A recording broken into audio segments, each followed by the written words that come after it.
Chapter 1 Going back for 20 years. You are listening at Novel Full.audio. Is this the man you trained to stop me? Pathetic. Thud, in the middle of what was previously a rich forest, only barren land could be seen around. The place was filled with deep trenches and holes that penetrated the ground so deep to even show orange color down there. Thick tongues of smoke rose up from many spots, adding more gloomy touches to this place. Seeing this from high above would make anyone suspect it was hell appearing in the middle of heaven. It was obvious that a brutal battle just went on at this part of the world, especially with the broken bodies and scattered limbs that scattered all over the place. In the middle of such carnage, three figures stood in the center. One cloaked person flying midair with a mask covering his face.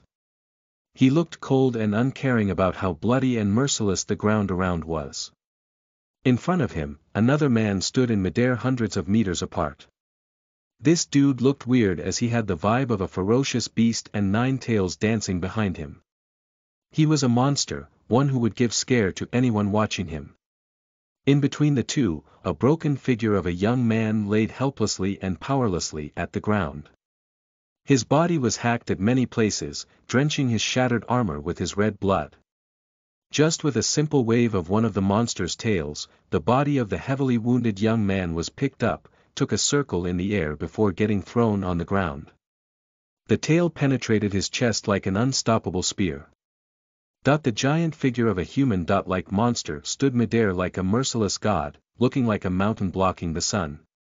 He wasn't that big to begin with, but at this moment he felt like an insurmountable being in the eyes of that young man.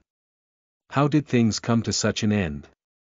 Despite such clear disparity in power between the two, the young man felt bitter, all bitter deep down his soul and heart. He did all his best, and yet he failed. All of them are trash. The monster shifted his eyes around, to the ground littered by the blood and organs of the devastated 20 disciples of the masked and cloaked master standing in midair away from him.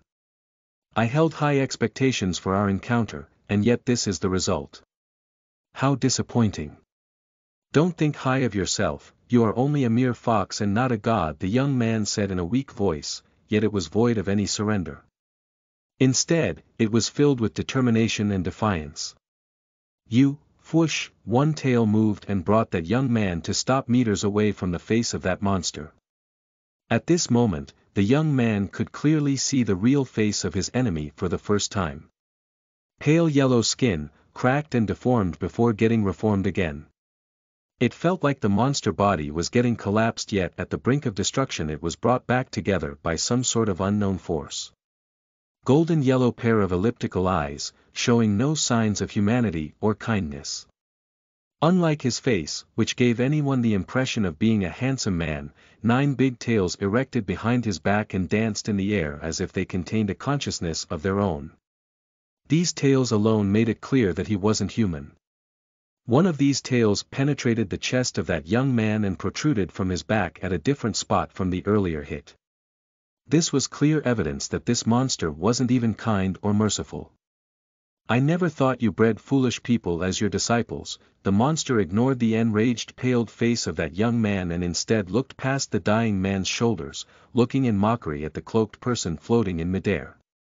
Do it, a deep voice came, but it was decisive.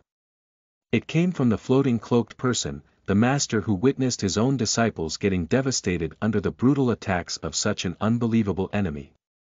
What exactly? Ain't you going to cry? Plea for mercy. Kakaka, the monster seemed to be amused, as if he just heard the funniest joke ever. Yet he was mistaken, as the master in front of him wasn't speaking to him just now. You are an abomination, Mark. A monster shouldn't have the power of gods. You will die here, one way or another, the young man shouted, struggling to say every single word. The heavily wounded young man was called William. He was a spirit master, a formidable one in the terms of the entire world. William trained for long years alongside many others whom he used to call brothers and sisters. They were following the superb teachings of the legendary master of his, all for taking down that hideous monster. The 9-tailed fox was a scary monster, the scariest enemy spirit masters ever faced. And despite the heavy training and dense preparations, they failed to bring such evilness down.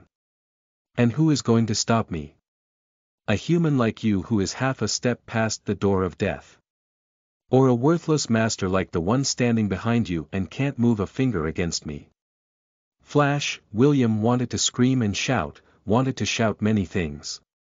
However, he knew his soul was on the verge of shattering. He had limited energy to spare, and so he didn't delay and used his deadliest attack. Per his master's words, he grabbed something from his sleeves. He held it just in front of his chest, close to the protruding tail that was covered in his blood. With just this simple move, he covered this item with his own blood without the need to exert much power. The beads of destiny. No way, the face of that monster changed for the first time. When the monster recognized the beads attached with thin thread in the hands of William, covered with a thin layer of William's red blood, a tinge of worry appeared on its face. Kakaka, even if you were in your prime condition, you wouldn't even have the ability to touch me with this. However, that tinge of worry disappeared and was replaced instantly with an expression of ridicule. Just as the monster laughed in mockery, the thread seemed to break apart on its own. 7 glorious beads flew all of a sudden and began to glow. Then they started to circle around William. Each bead was like a universe of its own, shimmering in a myriad of lights while flying in a random rhythm up and down, rotating around the body of the wounded man. In ancient records, these beads were known as the myriad beads, or the miraculous beads. They looked like ornaments, but when activated they would turn into a lethal weapon. We'll see about that. It was the cloaked master who icily spoke, "Do it, honor my teaching and kill him." It was simple words, yet it made William's heart tremble. William's master wasn't just a simple spirit master. His life was saved by this master. The confidence in his master's words made his dying heart thrilled with excitement of accomplishing the task even if it ended up with his death. Rumble, unlike what the 9-tailed fox expected, the beads didn't emit their deadly rays as an attack. Instead they shone brighter while stopped moving, as if being controlled with invisible force. If William tried to activate the beads with his exhausted power, then nothing would happen. However, the young man attempted to accomplish something more frightening than that. Trying to detonate them. "I won't let you have your way, damn human." The 9-tailed fox wasn't ignorant. He recognized the lethal self-destruct attack that dying youth chose. If the bleeding William chose to attack him using the energy inside the beads, the monster wouldn't even bat an eye to block the attack. That in case the attack succeeded. After all, the attack stemmed from the energy of the beads, but its fierceness depended on the amount of energy inside the body of the user. The human in front of him chose to sacrifice the beads by detonating them. And that would turn things quite ugly for that fox. That mere thought made the scalp of that fox numb. These beads would be considered priceless treasure, one that an equal of wouldn't be found in the entire world. So the fox monster never expected William to sacrifice the beads, and that was why he lowered his guard against that human. Without waiting for his enemy's attack to come to fruition, the fox monster moved all his tails and penetrated the body of that human in every possible killing spot. I'm the 9-tailed fox, the legendary existence born under the curses of heaven itself.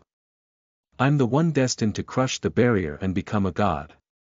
I won't let an ant ruin the 10 million years worthy of my cultivation. Not a mere pathetic human like you can touch me, no one can stop me. The world in front of William faded slowly, and only the face and the roaring voice of that monster remained in his world. William knew he was dying. He could feel his life force seeping away from his body.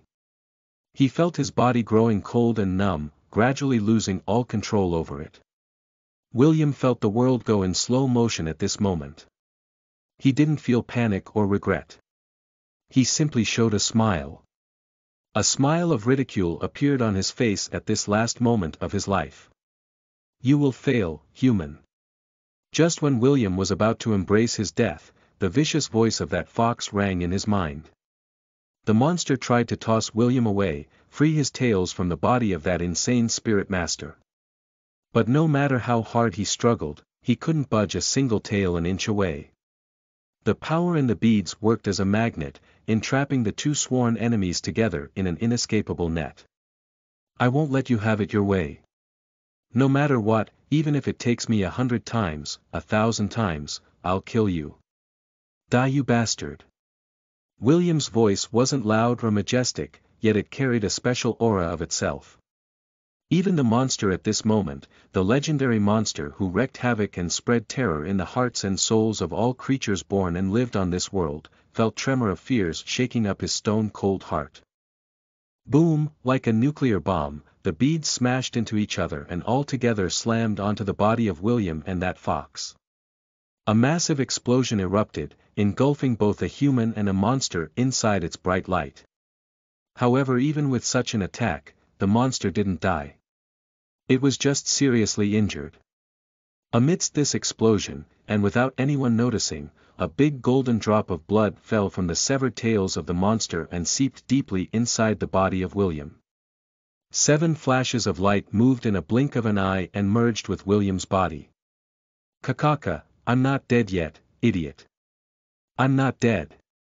Kakakaka, and the last thing the young man heard was the voice of the monster. I'm going to kill you. I swear, even if it took me 1,000 lives, I'll kill you with my hands. Huff, huff, huff. In a small wooden cabinet, in a narrow space where it could allow a single person to live, a small body was jolted awake from his deep sleep. Just moments ago he was screaming in a strange tone, speaking in a hoarse voice like it came from the depth of hell itself. The small body was drenched in sweat, soaking his simple clothes around his small figure. His chest kept racing up and down like he just ended a marathon. He was a small kid, not exceeding 8 years at most. His body was so small and his figure was so fragile, with no evidence of a single muscle anywhere. But he carried the same defying look, the look which the young man daggered the 9-tailed fox with. It took roughly 5 minutes for this kid to calm down and start to look around. The more he saw, the more doubtful and shocked he became. Where is this place? He slowly pushed away the simple blanket that covered his body. At this moment he noticed his body and couldn't help but frown. He raised both hands in front of his small eyes and examined them. He had petite hands, thin fingers, with dirty white bandages covering up both fists.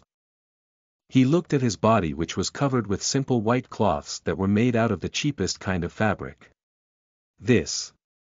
A thought flashed past his mind, a thought he didn't dare to believe. The next moment he sprung from his simple wooden bed and stood in front of a small wooden disc. The disc was so simple, with one drawer and a wooden chair. If anything was special about it, then one could notice the dust that covered it. Up that disc, a rounded mirror appeared there. It was small, only with the size to show his face. But it was enough for him at this moment. He raised it and got it closer to his face. As he inspected his face, he raised his messy dark blue hair aside to see his face clearly. Black wide eyes, looking like they were put inside 2 deep grooves in his face. His cheeks were thin and long, with a chin that had an indentation at its tip. As he saw this face, he couldn't help but smile, showing his small teeth. He even had a space in his upper teeth, with one that fell and yet to regrow again. No King way. Hell. No way, he screamed in shock while jumping like getting bitten by a snake. This is no King way. I've returned, I came back. He looked around, and this time he didn't stand idle. He started to examine the narrow room. There wasn't much to inspect actually. Aside from this disc, there was a simple drawer where his belongings were. 3 identical customs like the one he was wearing were inside. A big bag that could be hung on his back was there. It was made out of brown leather, made for people like him. And in the middle of the room at one of the walls he could see something old and familiar at the same time. He stood in front of that emblem, rounded with a concave surface, showing a symbol of a tiger head getting smashed by a hammer. The Aspire Academy. I'm back. Back for 20 years in time. Unbelievable. As he said these words, he slowly dragged the wooden chair and didn't care about the dust that covered it. As he sat down, all he could think about was the incidents that happened before, and his current circumstances. Chapter 2 Testing Spirit Power. You are listening at novelfull.audio. The small kid was called William. He sat on his simple wooden chair inside his simple and narrow place with an absent look on his face. Just moments ago he was getting hacked by his sworn enemy. He looked at his body and checked where these tails just penetrated him, yet he found zero mark left by any of that. This was weird, but what was much weirder was what he just experienced. He felt like a boat with broken mast that was tossed in the middle of a thunderstorm. He started to control his ragged emotions and messy mind after an entire hour. The world outside was pitch black, showing how deep in the night the time was. Yet he wasn't in the mood to even think about sleep.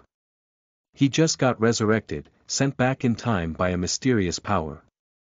His desperate battle with the nine-tailed fox monster was still lingering inside his mind even after an entire hour.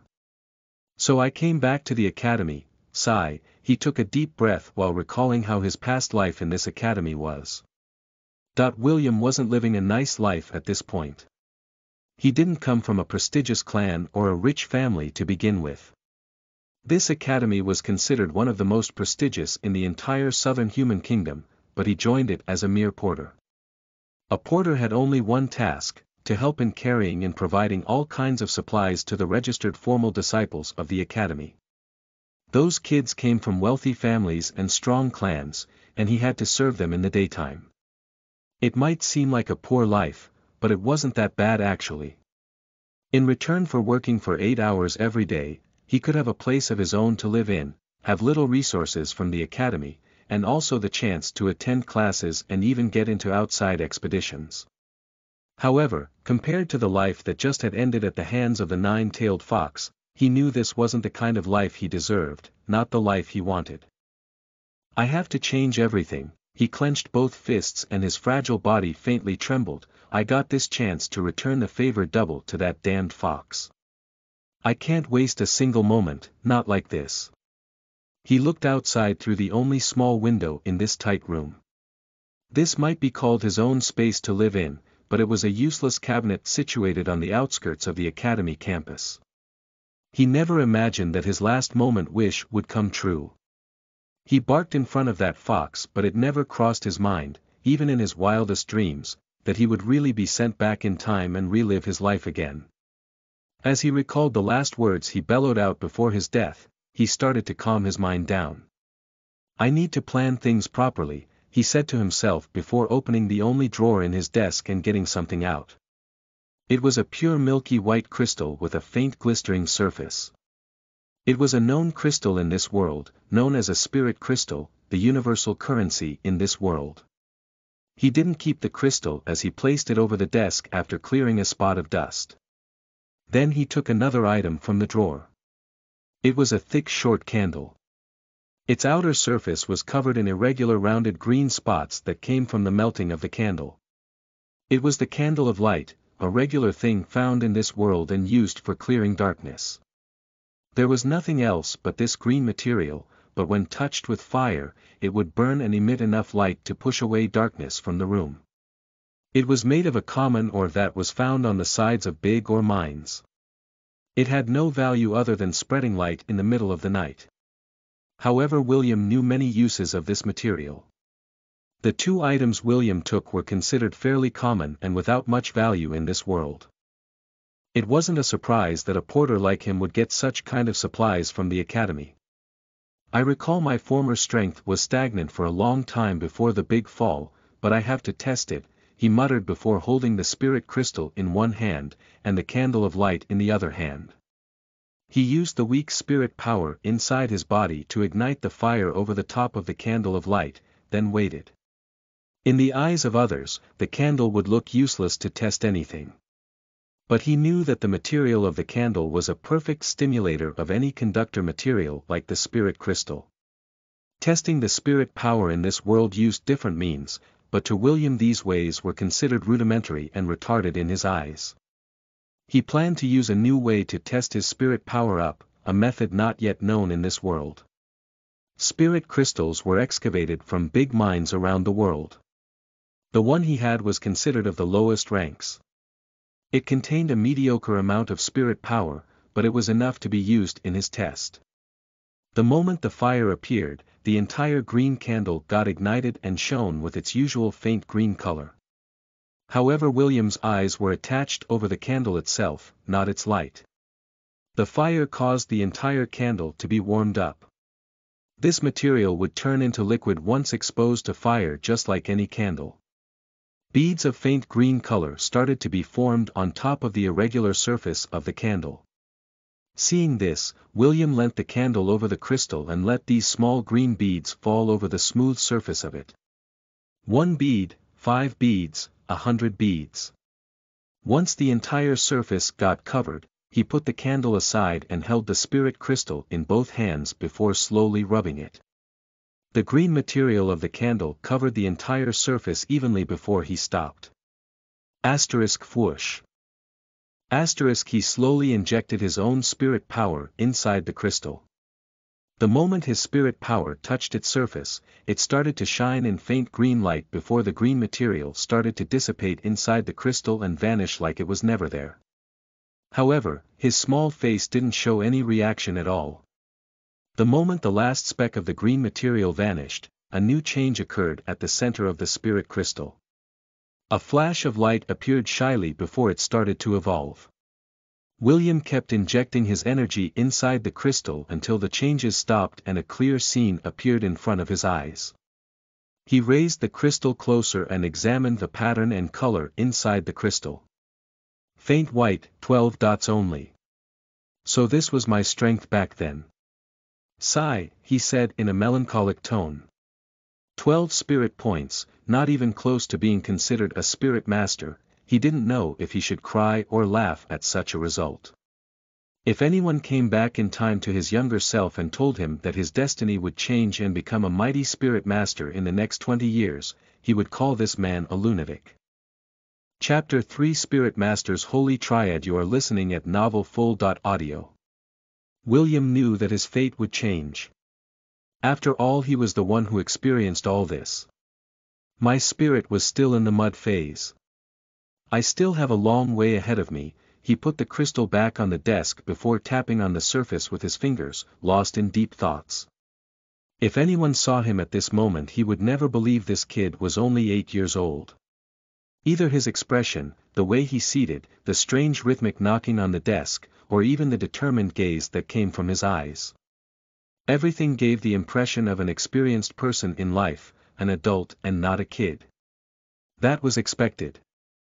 After all, he returned back in time but still held all his memories and most importantly his experience. He knew lots of knowledge, thanks to his master's teachings, thanks to his long and hard life after the fall of this world. I have a lot of things to do. But there is still one thing that still stands out even after returning in time. He slowly stood up, went towards the main drawer in the room before taking out the big backpack and putting it on his shoulders. Strength is the only and true thing that rules one's life and destiny, he said these words before closing the door behind. The world outside was darker than it appeared from his window. He knew this was a late hour at night. Yet that didn't stop him from walking through the empty road, heading towards the big forest up ahead. This was the big southern monster forest, or known as the Blessing Forest. The entire world had 2 main continents, with 5 narrow stretches of land linking between the two. The academy was situated in the southern continent, under the rule of one of the most powerful kingdoms in the entire continent, the Novistic Kingdom. One could say that this academy was one of the top 5 academies in the entire kingdom, making it one of the top 100 academies in the entire world. It wasn't that great indeed, but it wasn't that bad either. It went without saying how strong the disciples and masters here were. But in William's eyes, this academy and even other academies in this world were retarded in their teachings. They were all weak. That wasn't their fault. He knew this was a deep plot done by the sworn enemies of humans, the monsters. As someone who lived to witness and survive the destruction of this world, and went to places beyond the reach of others, he could frankly say the simplest of his knowledge was far beyond the understanding of people here. Let's take the basic knowledge about spirit masters for example. In this world, spirit master strength was discovered at the age of 6 years old using special methods. It wasn't much different than the age of the test in the outer world that William lived at. What differed here was the aspects of the test itself and how to interpret it. People here only relied over the innate spirit produced during the test, and focused mainly on the value of the spiritual power. For example, a person who had the spirit of a mustached lion would be considered a strong spirit master. Others with far blessed spirits like the flying tiger holy spirit or the scaled snake dark spirit would be considered geniuses. The same went for the value of the spirit power detected at the test. Values above 20.5 were considered acceptable as spirit masters, while values above 100 would make the kid a genius. For someone like William, whose spirit didn't have any distinctive shape and his spirit power only measured 12 at the age of 8 years old, he was considered a failure. People here wouldn't even bother nourishing such kids, and so he was left to dust and served other spirit masters for living. However, William knew better, much better than that.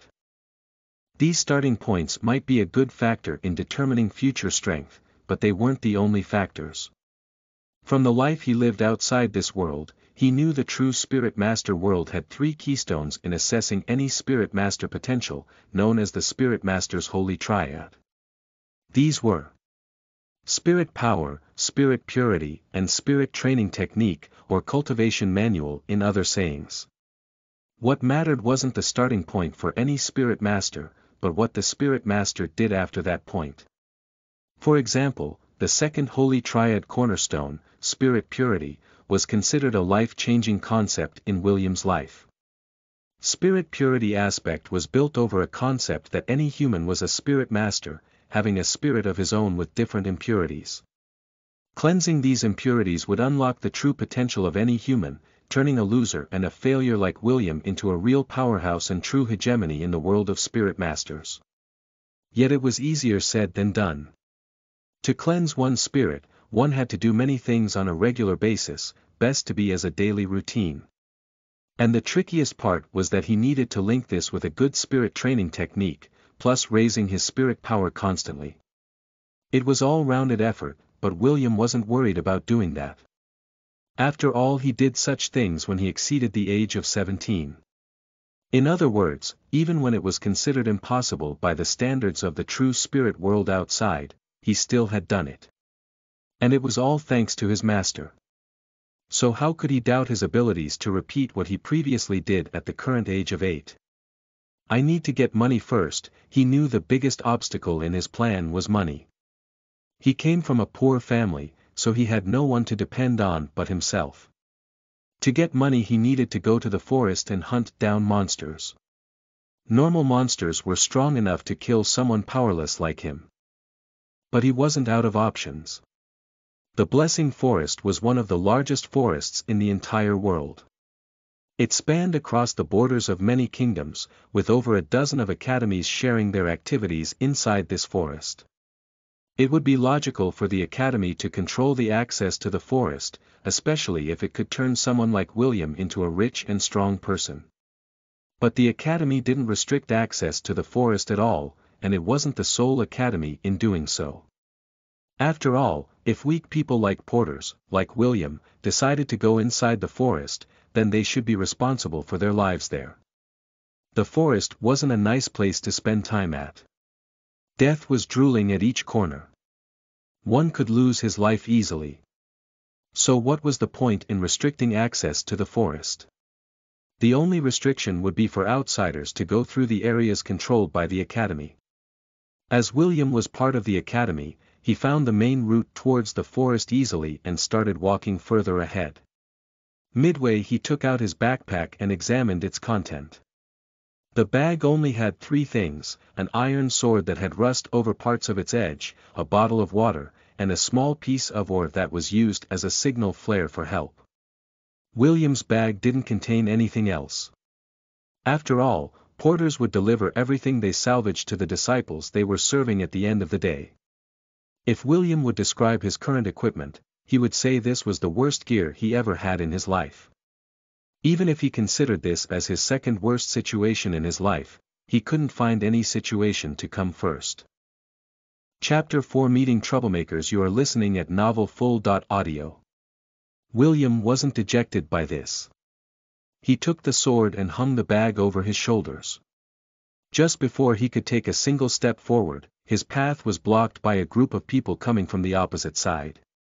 They were 5 in number, fairly taller than him. He stopped the moment he noticed them, as they were gazing up at him like they were witnessing something funny. "Wow! Look what we have here," one of them said in a mocking tone. He was almost 20 centimeters taller than William. He stood there with broad shoulders, exposed abdominal muscles that bulged and showed how strong this kid's body was. His long brown hair that reached the middle of his back was a signature of his family. Alongside his bronzed eyes, faint bronzed tan-like skin, he was definitely one of the bronzed lizard family. William recalled what he knew about such a family. Arrogant, dirty schemers, endless hunger for power.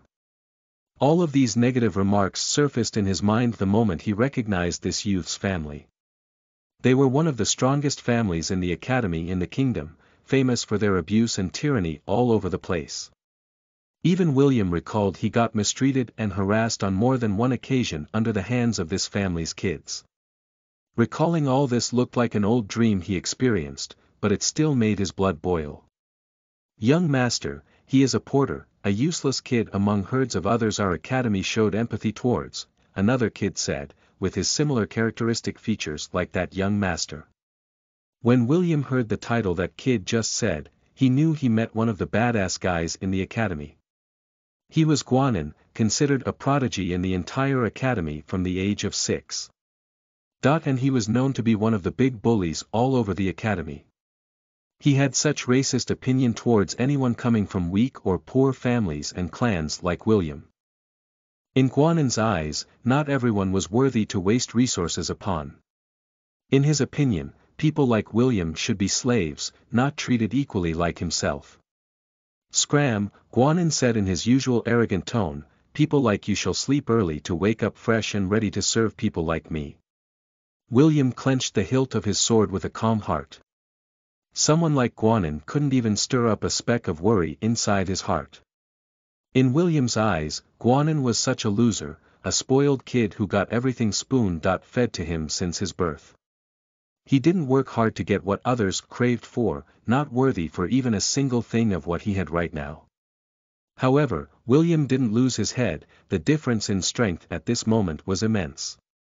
"I have to go and help someone inside the forest," William calmly said without showing any sign of weakness. "Are you tired of living?" Another kid stepped forward, pointing his long and curved saber towards William. "If you don't leave now, don't blame me for teaching you some manners." Humph, even if there was an obvious gap in strength between the two sides, William didn't plan to retreat. He wasn't out of options at all. He still had his vast battle experience and a lot of tricks up his sleeve to back him up. Even if he couldn't beat them up, he wouldn't end up wounded no matter how hard they tried. "If you don't clear my path, I'll scream and call the guards to help," William threatened back. "This is the academy grounds, not your family's." Yet William decided to play by the rules, using the simplest trick ever to extricate himself out of this situation. "You." The kid was shocked and taken aback by William's words. Before he could move a muscle in response to such provocation, a sudden shout came from behind William, stopping all of them. "He is here to help me, do you have any problem with that?" William turned around to find a graceful-looking young girl walking in steady steps towards him. She wore a white and long gown that covered her body and stopped just before her ankles. Small nose, wide and rounded eyes, buffy lips, small cheeks, and long red hair that made a mess and fell all over her shoulders. The dress she wore showed 2 slim and elegant-looking gaps from her neck towards her arms, exposing the pointy and small angles of her shoulders. Red hair, red eyes, very beautiful features, and got the courage to stand up to someone like Guanin. William instantly recalled a name from his old memories that matched such angelic face, a name that Guanin said in surprise, "Barry." What are you doing here late at night? None of your business. Barry moved until she stood by William's side, and blocking the path of my porter isn't a nice thing to do. Don't you have anything better to do?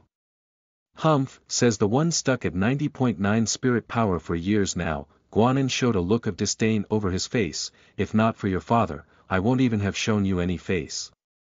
Go back to your mammy then. I heard she gets worried when you aren't by her side. Barry welcomed the mocking tone and expression with another of her own. Seeing her stand just steps away, with her slightly taller body than William despite being of the same age, made the latter feel awkward. He knew her. She was once called the pure angel of the Long clan. The Long clan was different from the Bronzed Lizard family. It was a big clan, with many families serving it. And Barry happened to be the sole daughter of the current acting patriarch of the clan, the granddaughter of the old patriarch known as the Fiery Dragon all over the world. But she was considered a loser in the eyes of many, including Guanin. She was admitted to the academy 2 years ago and considered a genius with a spirit power of 80.8. Yet even after 2 years, her spirit power was stagnant at 90.9 bottleneck with no signs of breaking through. And that wasn't the end of her miserable tale. Chapter 5 What's Wrong with You? You are listening at novelfull.audio. Seeing her pretty face this close made William feel a little conflicted. He knew such a good person had a horrible end, an end that no one would have ever seen coming. Back in William's past life, he knew she ended up claiming her own life inside the Blessing Forest. It was a grave incident that caused much trouble for the academy back then. People spoke a lot about her depression from such long-time stagnation, a depression that forced her to take out her life with her hands. William gazed up at her. From his past life he recalled rare occasions where he came in contact with such a high figure. And without exception, she stepped in and helped him in each single time of them. She had such a famous pure heart and kind soul to step in and help those in need, even if they were porters like him. Standing this close to her made him frown. He didn't feel any depressive aura at all coming from her, only confidence and steadiness, like the air he felt from any mighty figure. What's going on, he couldn't help but wonder in doubt. After all, that dark incident of suicide would only occur less than 1 month from now if he recalled things right. Don't overestimate yourself, what she said managed to enrage Guanin, who had his face all red. If not for your grandfather, who would even put you in the eye. Let's go. She seemed to not care about what Guanin said, or the least interested in continuing such useless talk. We are late for our business. A loser's business is always a failure, Guanin said in mockery, yet he cleared a path for her and William to walk in between his group. Mark my words, the heavens will never show mercy to those deemed unworthy. This time it was William's turn to be shocked. He sharply turned and gazed up at Guanin, a move that was misinterpreted by Barry on his side. Keep walking, or do you want to die by their hands? She whispered with care, fearing that weak porter to get impulsive and do something stupid. However, that wasn't what William was thinking about. At this moment his mind only had the voice of Guanin ranging and echoing, repeating the same sentence the latter just said. It might seem empty words, but it was a signature phrase that stuck with those spirit master traders of his past life. When he managed to barely escape the big fall with much luck, his luck didn't run short later as he met his master. From the master he learned everything he knew right now. One of the things he learned about was the true nature of this world. Monsters might be mighty, treacherous and cunning, but they wouldn't be able to do all this damage to the human world on their own. After all, humans were always wary of monsters, not trusting them, not even dealing with them under normal circumstances. If a spirit master met a monster, then fighting to death would be the sole result of such a meeting. Yet there was an exception. There was a group of people who sold their souls and hearts to the monsters. The master called them the Dark Serpents, the Dark Spirit Master. But William found a better nickname for them, the Traders. No matter which places he met such traders, they always blurted out one phrase. His master once told him that this phrase was the keystone of their belief, the main reason behind betraying humans and backstabbing them. The heavens will never show mercy to those deemed unworthy. Damn. I never expected to run into one of those traitors once I came back, he thought to himself before controlling his emotions, while taking a mental note of this Guanin. Thanks for the help back there. After walking for a few minutes and getting away from the danger, William honestly expressed his gratitude to Barry. As his master said, treat your enemies with wrath and show gratitude towards those who are kind to you. You are really insane to try and stand against Guanin, she rolled her eyes. Being this near and seeing her long and curved eyelashes swap up and down made William involuntarily swallow his saliva. She was really a successful project for a stunning beauty. He had to admit this to himself. What are you doing here anyway? Is there anyone asking for your help as you claimed? She gave him a deep glance filled with doubt. William knew she didn't believe his reason, just like Guanin. After all, those who came inside the forest to hunt monsters at night didn't need any help from porters. Yet even when she knew he was lying, she treated him differently than Guanin. She could have just walked past them without batting an eye, but she didn't. I'm going to hunt monsters inside, he honestly said. If you don't want to say it, then don't lie, she shook her head as if she considered what he said as a lie. Anyway, stay safe and don't put yourself into any kind of danger. The forest isn't a nice place for someone like you, all right. William didn't know what he should say to her. He told her the truth, but she took it as a way to cover up his real reason behind his presence here. Despite that, she gave him such sincere and honest advice and warning. William felt slight warmth inside his heart. People with such kind souls were rare, not only in this world, but even in the outside world as well. Usually, people tend to mind their own business and not meddle with anyone else. But Barry reminded him of a certain person, someone he cherished as a master. Thanks for your advice, may I ask about something? As she was this kind to him, with no speck of ill intentions at all, he decided to try and find out the reason behind her weird incident that was supposed to happen less than a month from now. Someone who was assessed to have an innate 80.8 spirit power with an outstanding fire dragon soul wasn't someone to be stagnant in such a low bottleneck for years. Not to mention ending up being so desperate to take out her life with her own hands. Something else was going on here, and he had a vague feeling he could help her out in the problem she had. What? Don't tell me you also want to be my boyfriend. She said it like a joke and even laughed. However, her laugh showed a tinge of bitterness, like a dark shadow looming over her heart regarding such matter. Well, it might be a sensitive topic like that, William said, and when she glared at him in a fierce way he hurriedly added, but it's not the same. Then ask. She demanded, and yet her face showed a plain expression without telling William if she was mad about what he just said. I want to know more about what Guanin just said back then. William slightly paused, and when her face didn't change, he added, that bottleneck of yours. What's wrong with you? Chapter 6 The Test. You are listening at novelfull.audio. William was worried that raising such a question might be sensitive to Barry. He knew she was famous for many things, but not strength and spirit power. And he feared he might have overstepped his boundaries by asking such a question. Yet unlike what he expected, she gave him a simple glance before her face broke out with laughter. Is this all? Wow, I thought you were like others. William didn't know what to say, so he remained silent and waited for her answer.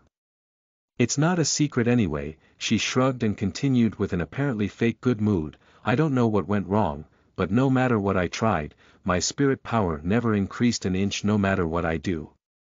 I'm stuck at that bottleneck of 90.9 spirit power for over a year and a half. Can you imagine that?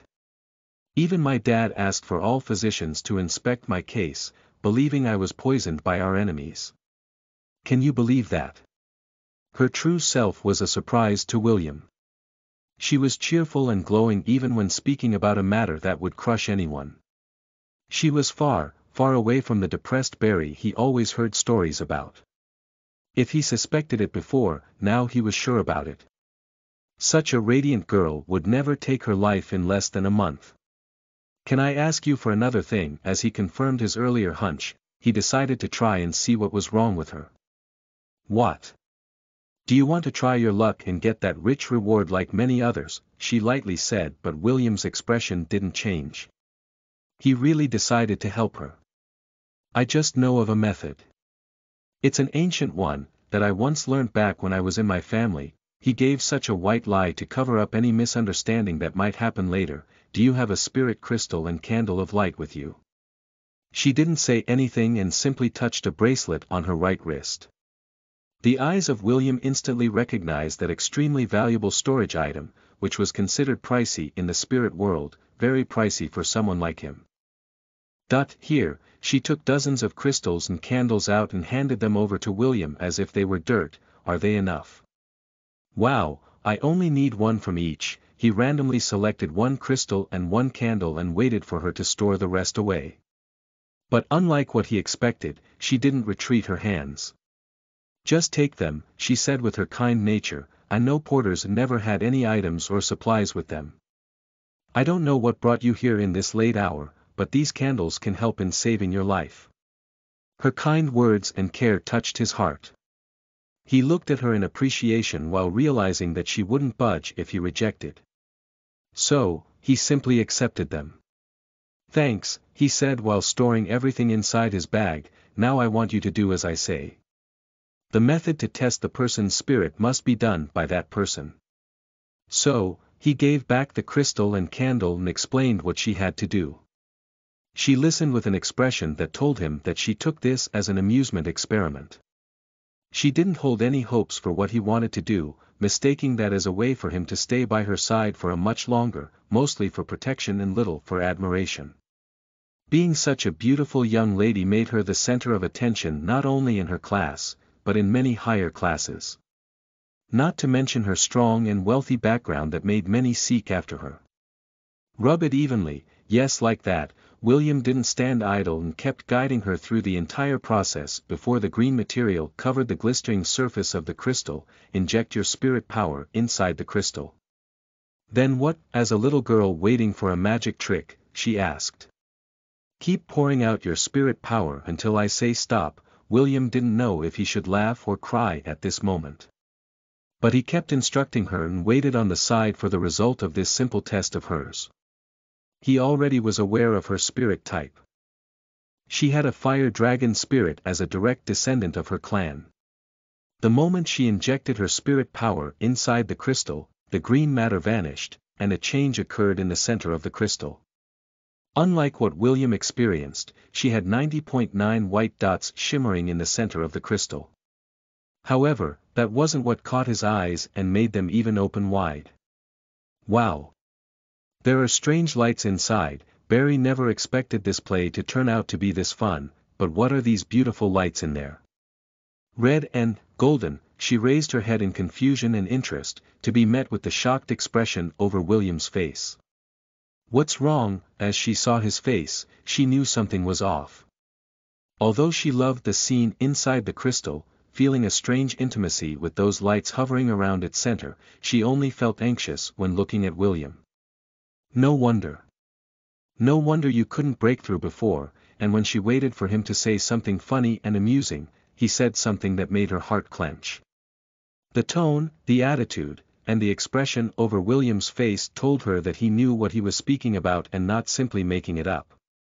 She came from a deeply rooted clan, and her knowledge about spirit master ways to assess spirits was unraveled. Yet the method William used with her right now was new to her. She had never heard of such a method before. Phew, I just mistook you for someone else for a brief second. Just when that thought flashed over her mind, the thought of William knowing what really was wrong with her, she declined such an idea instantly. Who was William? He was a weak person, one of the porters. Yes, she felt empathetic towards people like him, but how could she trust that someone as weak as William would know what was wrong with her? But William didn't mind her last remark and simply raised his head for his eyes to meet hers. All she saw was a firm look and a mature gaze, one that would never come from a kid of his age, not to mention a weak porter kid like him. I know what's holding you back, and I also know of a method that can help you break through. At this moment, even her breaths stopped for a long moment before she inhaled and exhaled in a ragged way. Come on, stop saying such dangerous stuff, she patted her chest before reluctantly extending the crystal back to him.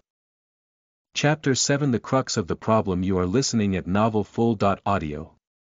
Barry felt a strange link with the lights dancing inside the crystal, so strong and intimate that handing it over to William felt like severing part of her soul away. Yet unlike what she expected, when William reflexively took the crystal from her, the lights never vanished or even faded. Look, William pointed at the crystal while motioning for her to come closer. And without knowing why, she listened to him. Look carefully past the white dots filling the crystal. Can you see these red and golden specks of lights? She already noticed them. So, she nodded. What's special about them? She asked with little expectations to hear something new. Yet what William was going to say was something that would flip her life upside down. You have twin spirit. William released the shocking news he just realized from seeing the result of her test. Twin spirit, she gasped in surprise, paused with a gaped open mouth for a few seconds before adding in doubt, I never heard about something like that. That's expected.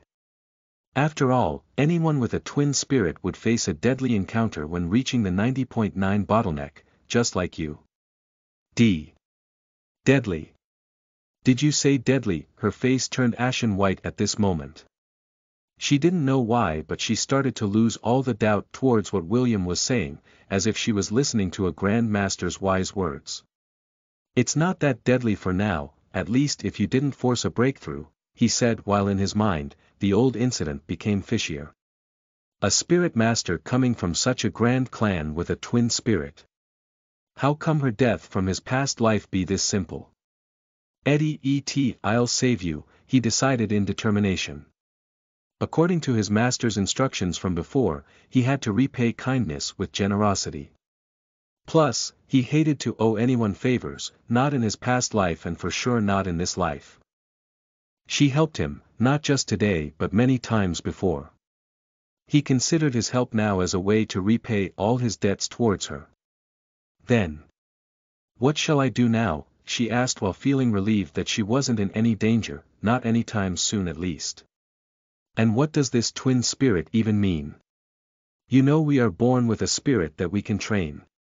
In your case, you have two different spirits inside you. They are these red and golden dots. She pointed at the crystal in his hand before leaning over like any kid would do and gazed closer at its content. The red might be related to my fire dragon spirit, right? Then what's about this golden light? What spirit is it? William slowly nodded before saying, the red one is related to your clan's spirit. But the golden lights are related to another spirit, one that's considered a nemesis of any dragon. Phoenix spirit. What? She was a smart kid, a genius if one had to describe her. So, it was simply easy for her to understand what William said. How come I have such a hostile spirit to my dragon spirit inside me? She looked at her body as if she was exploring it for the first time. William could only sigh. As his master used to say, any disaster was actually a blessing in disguise. What's important now is the state of your spirits and their relationship with your stagnation, he said before waiting for her to be more focused with him. The two spirits inside you are fighting over the dominance of your body. If you keep going in this path, letting them get entangled like this and fight with each other, then no matter what you do, your spirit power won't budge an inch. That makes sense when you put it this way. She paused for a long minute thinking about what he said. She lacked all the knowledge and experience William had, but she was a smart kid after all.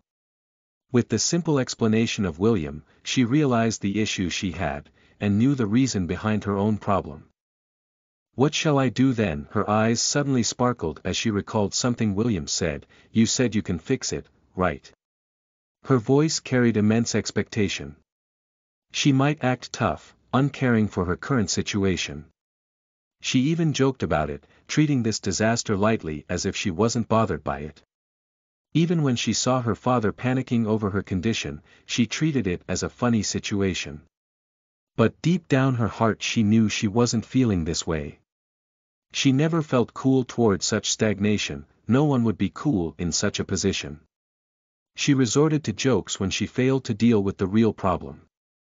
Deep inside her heart, she craved to get over this predicament. She wanted a way out, but everything around told her there was none. Instead of crying bitterly over her disaster or blaming the world for such a curse, she decided to act as if she didn't care about anything. But right now, at this late hour of the night, and inside the outskirts of the blessing forest, she finally found a light at the end of her dark tunnel. It came from someone she would never consider a savior, not be considered at all as a person capable of saving her. She didn't know if William could really treat her, but she chose to believe so. She decided to believe in him. And her feelings were conveyed through her wide-opened eyes and sincere tone to William. So how could he stop now? There is a solution, he slowly said, but this one requires a lot of time, many resources, and a great deal of effort from you.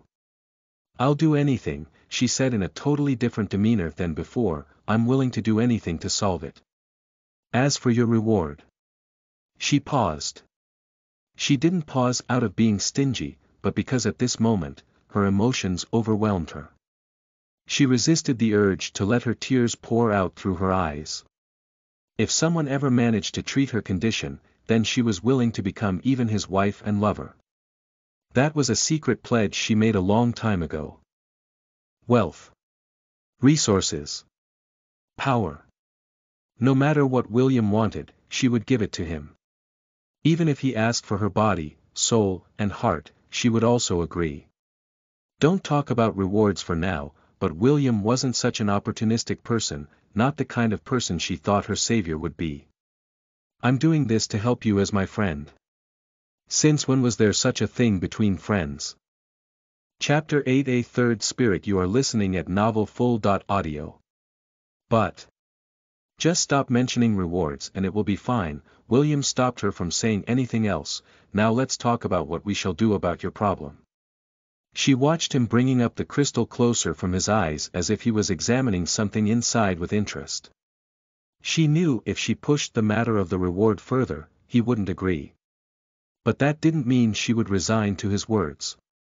In her eyes, the person responsible for helping her held the highest place in her heart and her life. So she remained quiet and watched in silence what he was doing without expressing any of her inner thoughts. She pledged that if he managed to really help her, she would definitely do everything in her power to help him back. A person like William, coming from a weak and poor family, was in need of all the help he could get. She looked at his face, his weak body, and couldn't help but inwardly sigh. She never expected her problem to be sorted out by someone like William. She even doubted that if she came back to her father and told him about William, her father would believe her. William didn't know about all this. He was totally focused on observing the red and golden dots inside the crystal. From his knowledge, the phoenix spirit was always pink in color.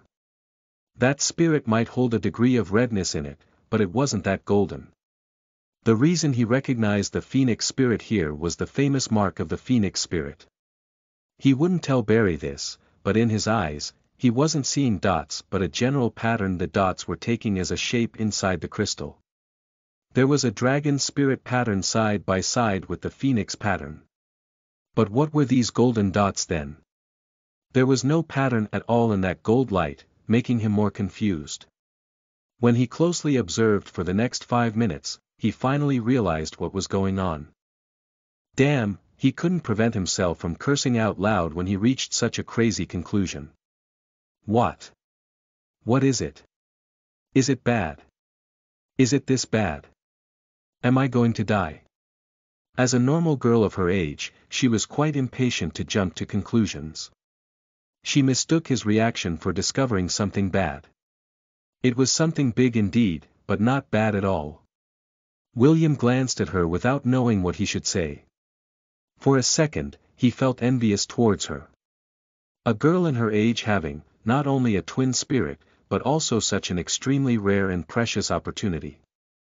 It was something worthy of being envious of.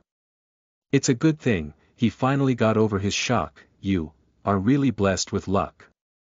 Me, she pointed at herself in a weird way. What did you discover? Come on, I knew all the time that I was a genius, ha ha ha. In a rare moment she showed a side of her personality she never showed to others, a carefree one. William looked at her without knowing if he should smile or laugh.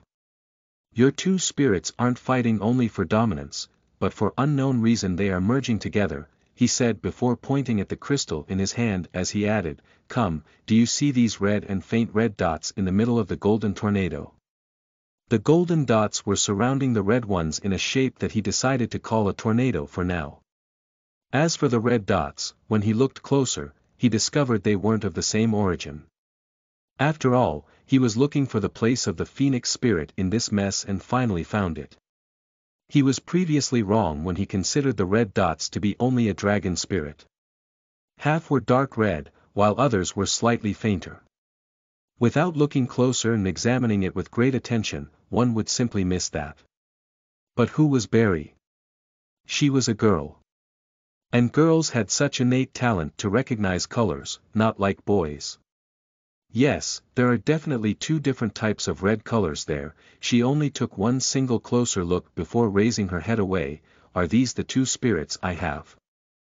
They are. William nodded with a new envy towards her ability to simply recognize the two.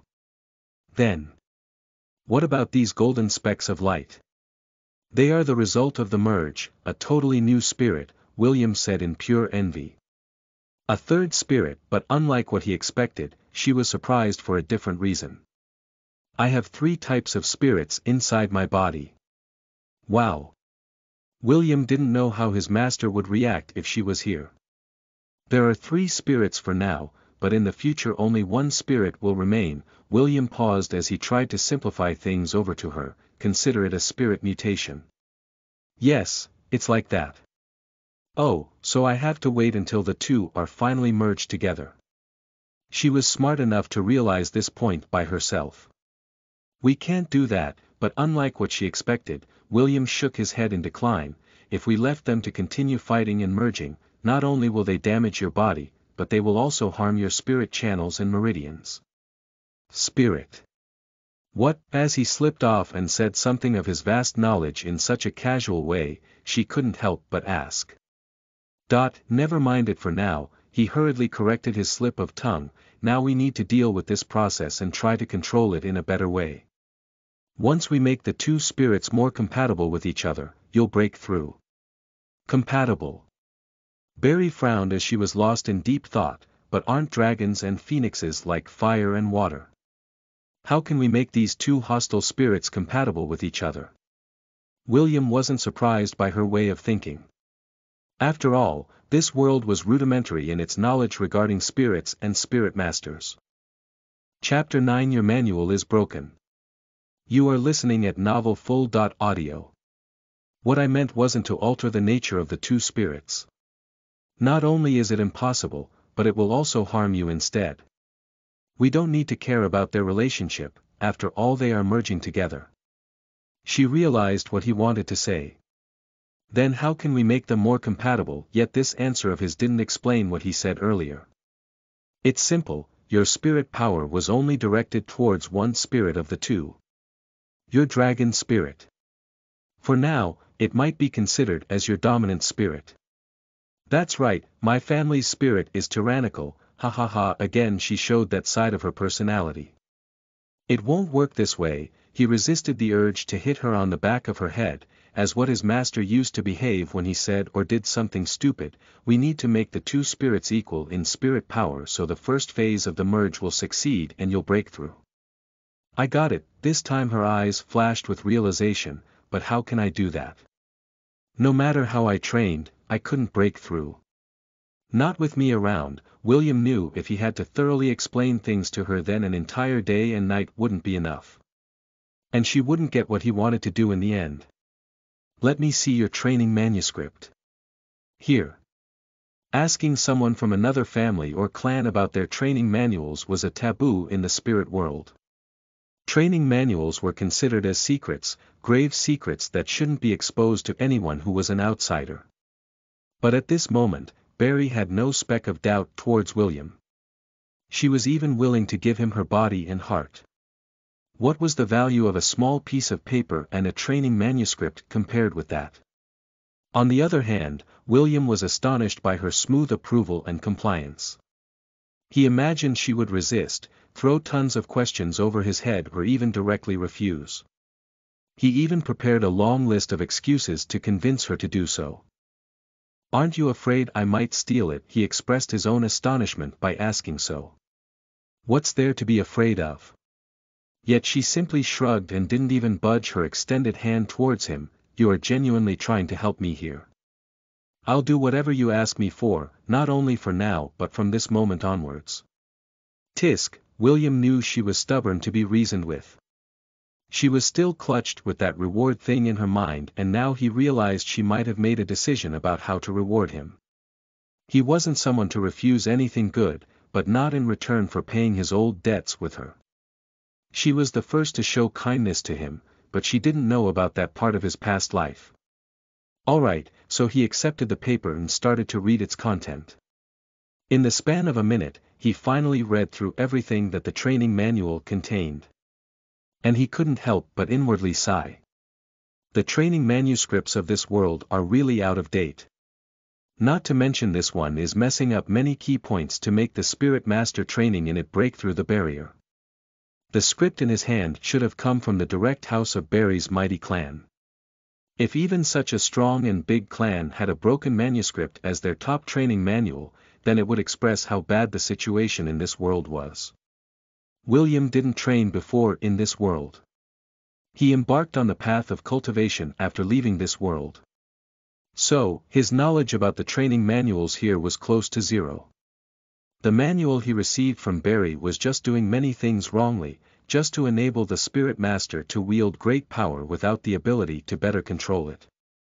All for the reason to break through the barrier at the end, which would eventually turn into a futile endeavor. To break through to the ranks in legends, break through the barrier around this world and enter the vast world outside, one needed not only to train diligently but to train correctly. Without a full manuscript that had an intact path to ranks beyond the legendary rank, the supposedly higher rank in this world, no one would ever have the chance to break through at all. "I get it then," he handed the paper back. And this time it was Barry's turn to be shocked. "You read it. Did you find it so hard to understand? Want my help?" She misunderstood him. In her eyes, he was a porter who didn't train much in his life before. So, she thought he didn't get anything from her manual. "No, it's simple," he honestly said, "but it's broken and not suitable for you." This time she looked at him with wide eyes and gaped open mouth. Who dared to call her treasured training manual that was long passed from the first patriarch of her clan as broken and not suitable for her? She didn't know what to say to him. At this moment she felt glad her father wasn't witnessing this, or else the response her father would give might be much different. "Do you have a brush and paper?" He didn't have such resources in his bag. During the day he might have, but not now. Here, helplessly she put aside her manual inside her bracelet before taking out a long red brush and stack of yellow paper. "Enough," she asked before adding, "What do you want these for?" "It happens that I know of a far-suited manual to train your two spirits in." He accepted the two before going to the side and taking a big rock as his table. She heard what he said and watched him seriously drawing and writing with fast speed. What did he say just now? In the spirit world, not anyone had the knowledge to say he knew of a manual better than what her family held as a treasure. Broken manual. Far-suited manual for her twin spirit. She repeated what he just said to herself in great amazement. At this moment she felt like she never truly knew William at all. If not for her firm knowledge about his current status and power, she would take him for another person. A porter like him had the knowledge to not only read top refined manual like the one she had, but also dared to criticize such top manual and had in the memory two other manuals he said to be mightier. That was truly unheard of before. In her eyes, he was either bluffing or he was truly a genius. Yet when she recalled what William did and said since she met him almost an hour ago, she felt a strange belief in his words. And a weird expectation. Chapter 10 Unexpected Accident. You are listening at novelfull.audio. It wasn't logical to think this way, but for unknown reasons, Barry found his words to be trustworthy.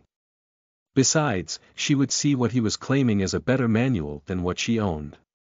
Here, after almost half an hour, William finally stopped. He didn't only write over 2 pieces of paper but used a dozen to write detailed instructions for her. This one is for your dragon spirit, and this is for your phoenix, he explained while giving her the papers. To say she wasn't a bit interested at the moment was a lie. The moment he handed the papers, she literally jumped and grabbed them fast. Then she started to read through the papers which he pointed towards as the Dragon Spirit Manual. The training papers were really detailed. Not only did they contain drawings describing the body posture during training, but William even wrote down his own instructions about how to channel energy inside the body. He even drew a simple sketch about lines and 7 dots scattered along the body. He marked these as meridians and gates, making her recall what he earlier said. But that wasn't the astonishing part about it. Any training manuscript would contain a basic incantation as the foundation for the training. When she just read through the incantation mentioned in the manual, she swore she felt her soul tremble faintly in response to it. What did this imply? Not to mention she never felt anything for long months and even beyond a year and a half. Her soul never reacted this way towards her family's treasured manual's incantation. The mere thought about the reason behind this made her heart palpitate like never before. Hope. At this moment she truly felt hope, like she could touch and grab it for real. This. Yet the more she read through the other papers regarding her Dragon Spirit Manual, the more she was astonished. Any kid from a wealthy and powerful clan like hers would start training from a young age on many things. One of them was regarding how to read and assess manuals. After all, the family treasured manual wasn't the only beneficial manual to the clan's spirit masters. There were training manuals out there in this world beyond one's imagination. Each manual had its pros and cons. By using great manuals together, one could truly make up for the shortcomings of the rare ones, just like Barry's clan's treasured manual. So one had to know how to, not only read, but also to assess any manual to determine its value. And right now, just from what she read, she could say there were many sophisticated concepts and practices behind the teachings in this manual. To put it out simply, if this manual was considered second, then she doubted any other manual would become first in this world according to her knowledge. This. As she reached such a conclusion, she couldn't help but raise her head and pause in her words. She didn't need to say anything. William knew she lacked a large amount of info regarding the real spirit world, but she could at least realize the value of this manuscript. It was one of the famous and highly effective manuals in the true spirit world, the world beyond this one. Per his master's words, this manual was considered one of the top and legendary manuals that ever existed for fire-natured spirits.